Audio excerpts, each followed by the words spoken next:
The boys are back in town, everyone. We are continuing our Seeing Through Gebser series, and this is an important video because we are starting with a new kind of subsection. We're done with the sciences, the natural sciences, and we are now moving into the sciences of the mind, and we will be starting with psychology. First and foremost, I want to apologize for getting this video to you out a little later than I usually do. I know the new updated schedule is 7 and 10 days. I think it's 11 or 12. I do apologize. Obviously, I have, father duties that I always take precedence, and I have to work full-time and all that stuff. So thank you guys for being so patient, and I will try my best to get the second part of this coming out soon. And I anticipate this will probably be a shorter video because I'm so busy.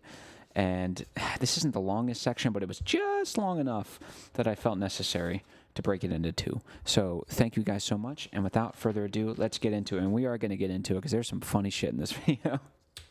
Listen to this based rant that Gebser starts out with. The opening paragraph of this section. I circled it and I wrote, so based on my... That's how you know we're going to get into some good stuff. Okay, so now we are moving on to psychology. Excuse me, to quote Gebser. What happens following the announcement of God's death at the outset of the last century? What do the heralds of God's demise seek thereafter? Man? And what do they find? They find the shadow of God, just as Faust finds Mephistopheles, his dark side, and, turning away from the Father God and the diurnal visibility of space, finds the domain of the mothers that is, quote, neither place nor time, unquote. The unknown God was lost, and now man searches after the unknown, the unconscious. Beautiful. At the precise moment when the patriarchal world collapses, when the Roi Soleil is washed away by the rising tide of the awakening left, the image of the Heavenly Father pales. So, of course, the awakening left doesn't necessarily just mean the political left, but all those other aspects of the left, the unconscious, the emotion, all that stuff. The Dionysian principle. With the age of the machine and the mass, man begins to change from a subject to an object, and is transformed from a creative craftsman to a servant, a slave to the machine. During such time of loss, man is threatened by the loss of himself, and consequently begins a new search. Since he is no longer an individual and a person, he searches for the impersonal, the factual here, and the beyond. The factual here and not the beyond. He no longer seeks what he believes but can never know, or so he thought, but only the not yet known, the unconscious. Beautiful. So let's talk about what's happening here. So the heights of the heaven. Once rationalism kicks in, and once rationality supplants all the other forms of thought, including irrationality, which affords spiritual transcendence, once that gets going, guess what? The heights of the heaven have been cut. And all those energies... Now, when we go for the heights of the heaven, what am I saying there? We're searching for spiritual truths, which are what? Non-conscious foundations of life. We're going to expand on this in a later section in sociology, but that's exactly what we're doing here. All these energies get directed down below. So once the heights of the heaven are cut, the terrestrial sphere is emphasized. And the problem with that is we've cut off the divinity in man, and we become... At best, we become egotistical, arrogant humanists, like the rationalists, and then given enough time span, it's exactly what happens.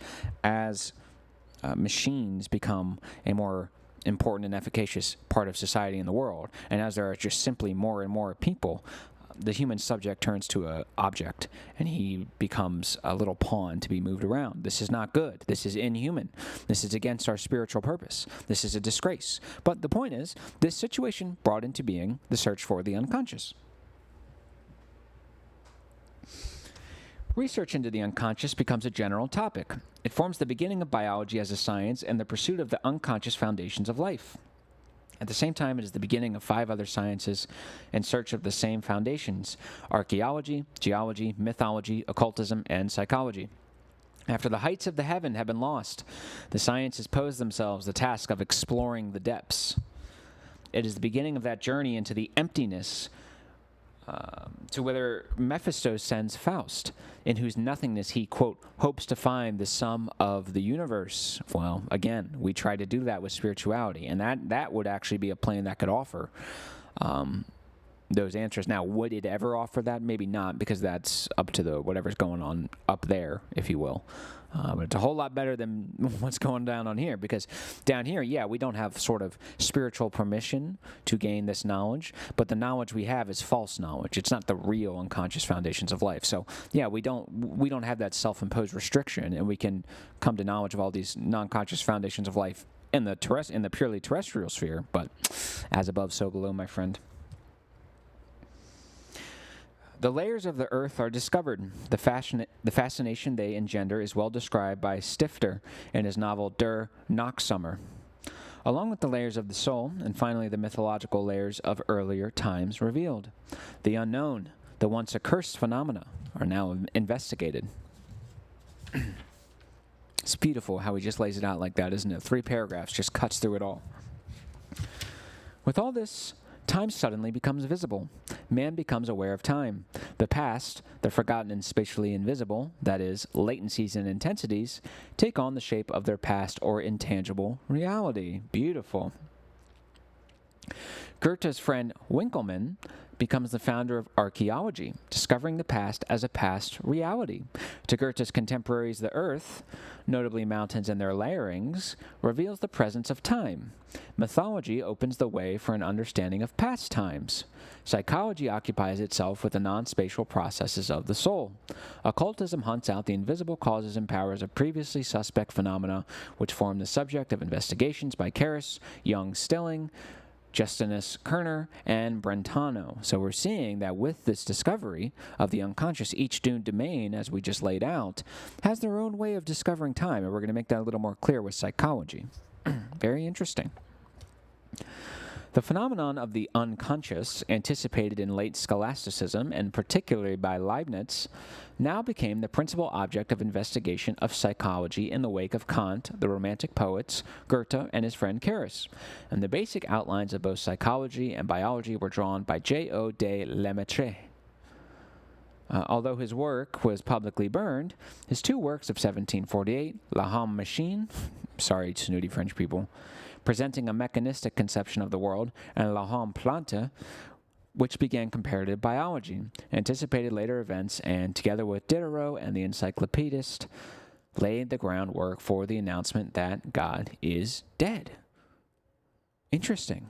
Fascinating stuff. Since the superterrestrial no longer affects man, the subterranean surges upwards. Interesting. Again, as this is cut, these energies are transferred down here. So rather than coming down, we see an inverse effect. The subterranean upsurges into our consciousness.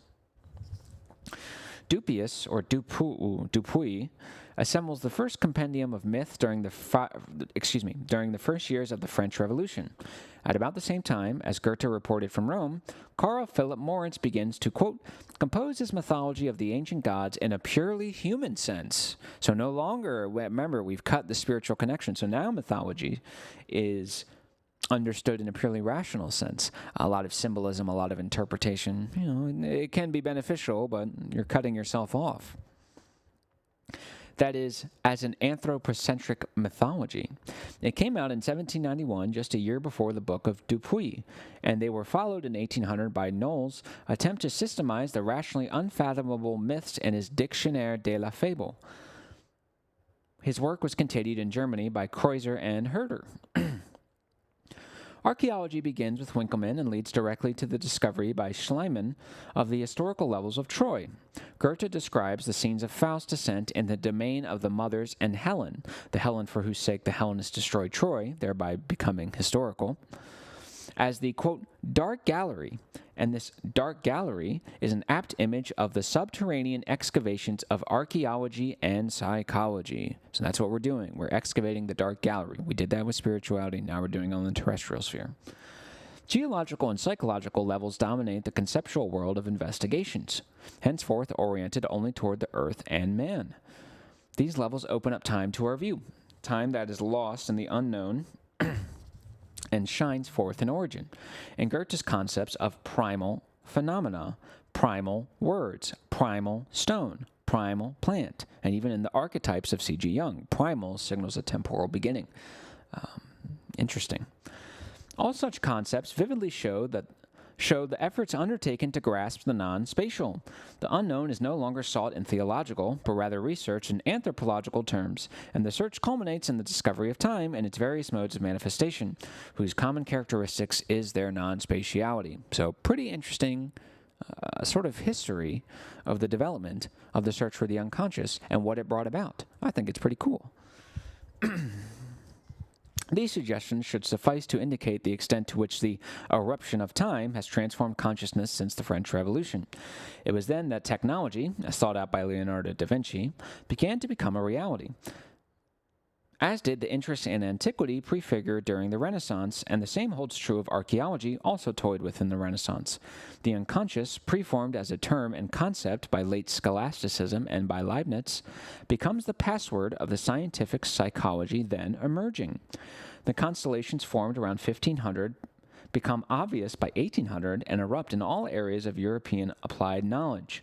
By 1900, the consciousness structure of the European has been transformed to the extent that he is able to express the consequences of this occurring mutation via new concepts, and to form them consciously on the basis of the newly emerging modes of realization. My goodness. So essentially, time has worked its way in.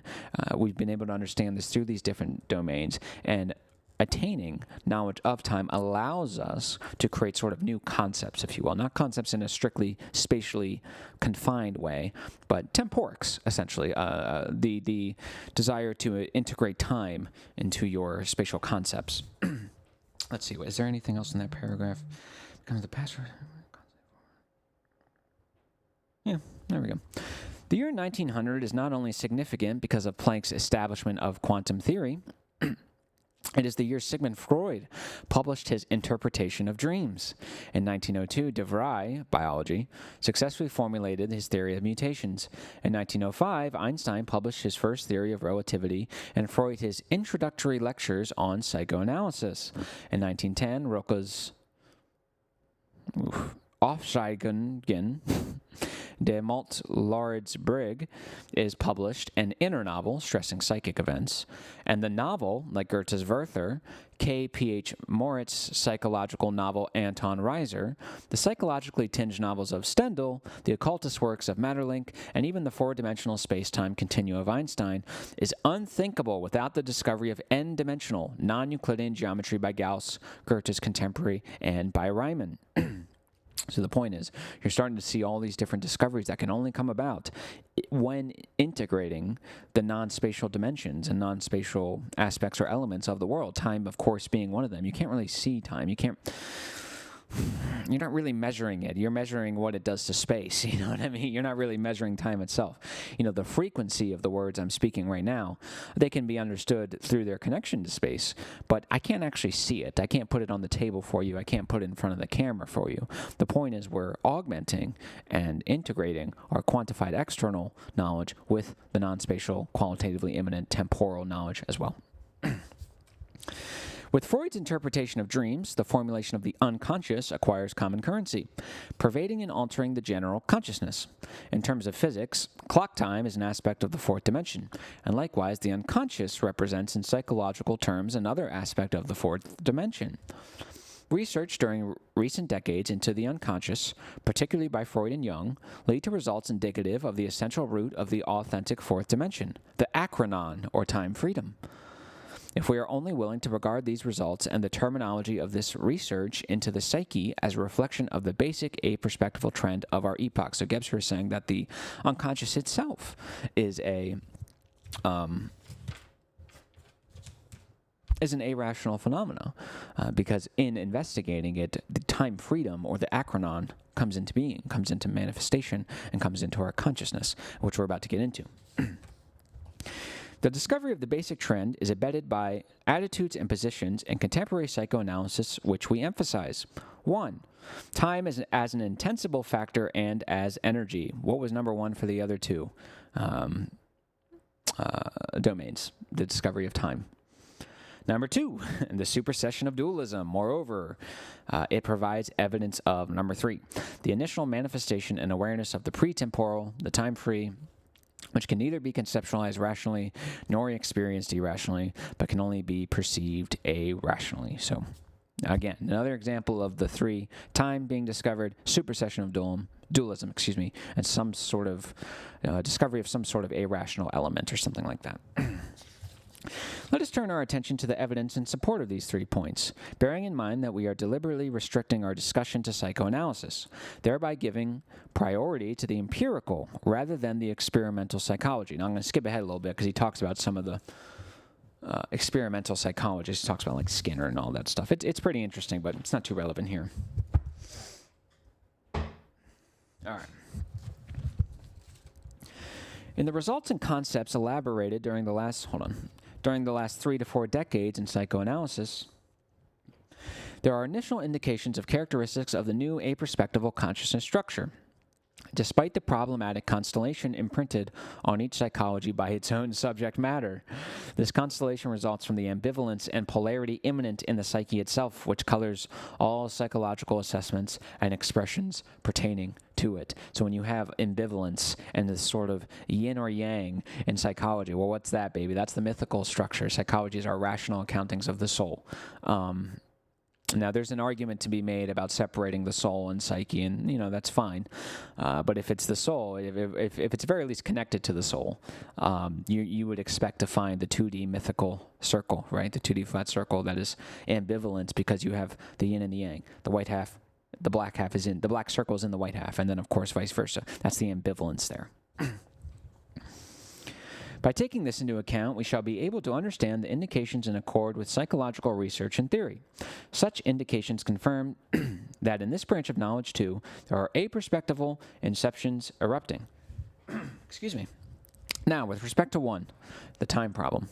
The new psychoanalysis is expressive of both the theme of time in general, as well as of time in respect to its various aspects. So not only are we talking about time more generally, so as a whole, right, as a sort of undifferentiated whole, we're also going to differentiate these certain different time aspects, these different time forms that I call them, these different manifestations of time, and how they directly create, condition, and inform movements in space.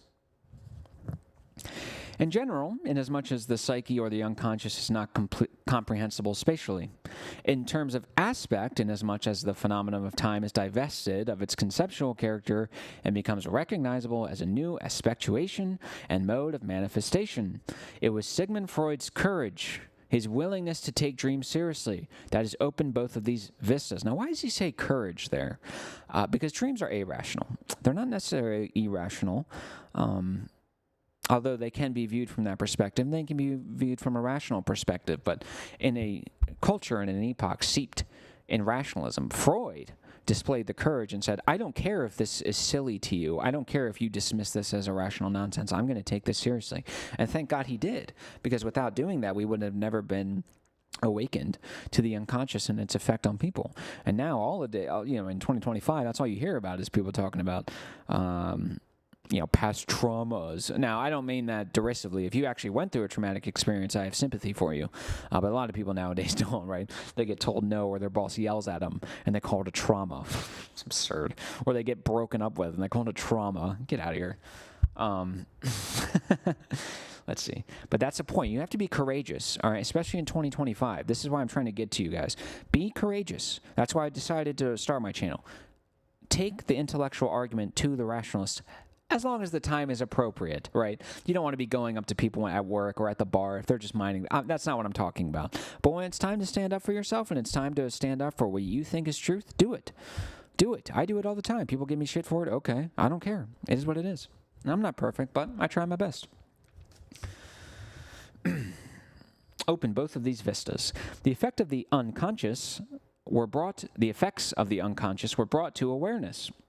And with these effects, an aspect of time that disclosed the multi-leveled nature of the phenomenon of time. So, noticing the non-chronological temporal sequencing of certain psychological events allowed Gebser to recognize, how does he describe it? The multi-leveled nature of the phenomenon of time. And it really is beautifully said. As Einstein's fourth dimension and Planck's quantum theory resulted in the discovery of time for physics, so psychoanalysis and the interpretation of dreams accomplished this for psychology. Now, why is dreams connected to time? In dreams, the course of events is quote-unquote more intense and more rapid than in waking consciousness. By determining this, Freud shows that in dreams, the succession of events is temporally compressed and condensed. Dream time is distinct from clock or conceptual time. I am going to repeat for emphasis. By determining this, Freud shows that in dreams, the succession of events is temporally compressed and condensed. Dream time is distinct from clock or conceptual time. Furthermore, the preoccupation with dreams has opened our understanding of creativity, which expresses itself at the moment of manifestations as a time-free act with clearly qualitative emphasis. So we're going to talk about that for a second. So how does time create and condition and inform dreams? So the whole point, why dreams are so profound, effectual, potent, is because of their temporal sequencing. When you're in a dream, you suddenly appear. There is no logical causal, oh, I walk through the door, I know exactly where I'm at. I walk through the door, I see my mom. I walk through the door, I see my dad. It's nothing like that. Let me give you an example. Once I had a dream, and boom, I was just in a room, and I look over, and Alex O'Connor was there. Now, of course, it's not really Alex O'Connor. It's a symbol for something.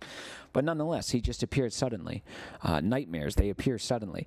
Not just the nightmare itself, but the characters or the objects, the movements in the dream appear suddenly. And this sudden appearance is exactly what sort of wakes you up and embeds or transmits that potency to you.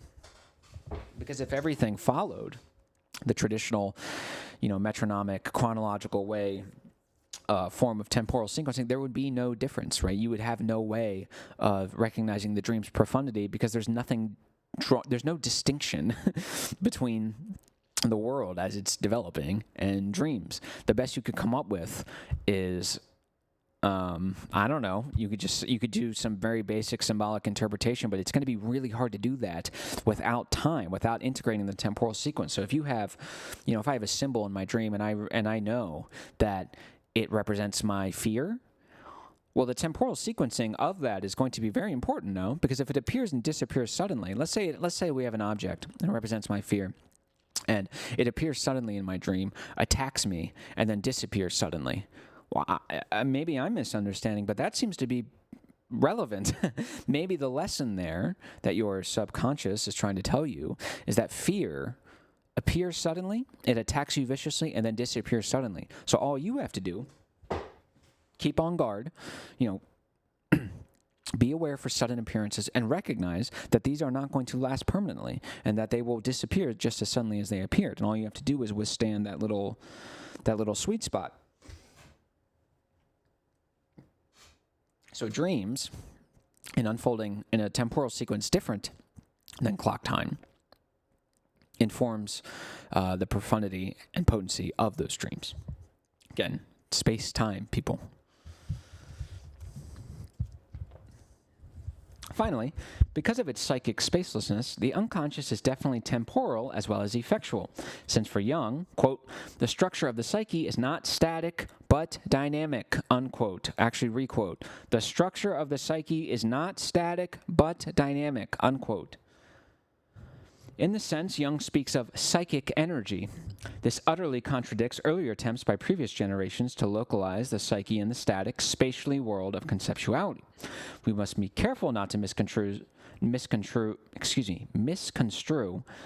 Jung's concept of psychic energy in an Aristotelian sense. It is not a forming principle or presupposition, but a result of experience. It is not metaphysical but empirical. The psychic energy is, quote, nothing other than the intensity of the psychic process, unquote. So when he says things like, the psyche is not static but dynamic, that presupposes movement, and all movement unfolds according to some sort of temporal sequencing. So this is why he's binding or associating time with the unconscious. The investigation of the unconscious reveals time and its plenitude, and is in a way constituted by time and energy. Pretty cool. A later definition by G.R. Heyer speaks of the energy of the psyche as a power field. What does that sound like? Thereby giving a particularly apt expression to the particular structure of psychic energy. Although the concept of power field of the psyche may remind us of the terminology in physics, yes, It is nevertheless obvious that the non-spatiality of the psychic configuration is underscored by the field notion. Since the field is a two-dimensional surface, it corresponds to the two-dimensional nature of the psyche. If we are sufficiently bold as to consider the unconscious as an acategorical element, which is, say, as a manifestation of 4D a rational integral consciousness, which is suggested by the spacelessness of the psyche, then the emergent awareness of the unconscious is nothing other than the psychic form of time's eruption into our consciousness. So there you go. The emerging awareness of the unconscious and its spacelessness is time's eruption into the psyche. Just like time erupted in this natural sciences, just like time erupted and will erupt into other sciences of the mind, other social sciences, and the arts, and the dual sciences. So, cool. The unconscious also acquaints us. Oh, that's another thing. I forgot to mention this. When we're doing psychoanalysis, there's another connection between the psyche and time. Like, when you go into a therapist and do a little psychoanalysis, what are they really going to talk about? They're not really going to talk about the present moment, are they? You only mention the present moment because you say, hey, I'm feeling real down, right? So that's kind of the baseline starting point. But they're not going to stick with the present moment, are they? They're always going to go into the past or into some future conception that's running people off the bridge. Another emphasis of the psyche, right? Because when you go in there and you say, I'm sabotaging my life, I'm sabotaging my work, I'm sabotaging my relationships, right? And then the psychoanalyst goes, this is being caused, if you will, by past trauma in relation to your relationship with your mother. So because your mother abandoned you, because you felt you were not good enough, you're going to abandon them to avoid that feeling. Right? So what's happening here? Like, the temporal element is very clearly efficacious here. I mean, it's very clear. They're so close to realizing that the past and future are integrated within each new present moment. And another connection between time. Now, take that principle, of course, and apply it to all these other, psychoanalysis ideas or whatever. Just another connection between time and the unconscious, and time and psyche. The unconscious also acquaints us with yet another mode of time's manifestation that could not have become fully valid until dreams were accepted as an expression of the unconscious. In its own way, this mode of manifestation reveals to us the relativity of time as well as its attendant intensity. The pursuit of the unconscious is the psychological expression of temporics. Beautifully, I think we'll end it there. This is actually, I'm glad this went longer than I thought it would. I will see you guys next week or sooner than that. Again, I really do appreciate your guys' patience and you guys kind of sticking with me. I hope this affected you. And I assume if you're this far, it has. So I just really appreciate you guys continuing to watch. I know my channel isn't, the most, the most well-produced, or it doesn't have all the editing and the bells and whistles. I really do appreciate you guys taking time to listen, even if it's just literally 3 people. I don't care. I appreciate you guys. I cannot wait to talk to you guys next week, finishing up psychology, because guess what we're getting into after that, my friends? Yes, philosophy is coming next after next week. So I love you guys. You guys are the best, and I'll see you soon.